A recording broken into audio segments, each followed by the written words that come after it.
ሰው አስፈልጎሽ ሰው ባጣሽበት ሰዓት ላይ ጎዶሎ ነኝ ብለሽ እንዳታስብ። አንድ ትልቅ ሚስጥር ልንገርሽ። ሰው አስፈልገሽ ባጣሽበት በነጣሽ በተቸገርሽበት ሰዓት ላይ ማውራት እንኳን ፈልገሽ ብቻሽን በቀረሽበት ሰዓት ላይ በእግዚአብሔር አይኖች ጎዶሎ ሆነሽ ታይተሻጣቂ።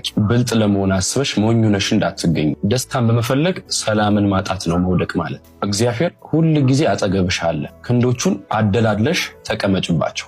ሰላም የምትፈልጊ ከሆነ እርካታ በውስጥሽ እንዲኖር የምታስቢ ከሆነ ብቸኛው መልሱ እግዚአብሔር ነው። ራስሽን ለማስረዳት መሞከርሽ፣ በሰው ቀለም ለመመሳሰል ብትጋጋጪ ራስሽን ነው አንድ በአንድ የምታጭው። ከደከመሽ፣ ካዘንሽ፣ ከተከፋሽ፣ ከተከዳሽ አሁንም ደግምልሻለሁ፣ ለጥያቄዎችሽ መልስ እግዚአብሔር ብቻ ነው። ሂጂና በቤቱ አበቢበት፣ ጥያቄዎችሽ ይመለሱ፣ ፈገግታሽ ይመለስ፣ እንደ አዲስ ፈርሰሽ ታደሽ። አንቺ ትንሽ ልሻል ካልሽ ሰው ብቻ ስለሆነ መሆን የምትችይው እግዚአብሔር በሙሉ አይኑ የሚመለከተሽ እንቁ ልጁ መሆንሽንም እንዳትረሽ። እግዚአብሔር ያለው ሊሆን አንድ ነፍስሽ ብዙ አትሩጪ። መውደቅም አለ፣ መቀንጠስም አለ፣ መሰበርም አለ። ወድቆ እንዳለመነሳትም ካለመነሳት ቀጥሎ ሞትም እንዳለ በማሰብ ሞት የማይገድበው ህይወት ግን አባትሽ እግዚአብሔር ቤት አለ።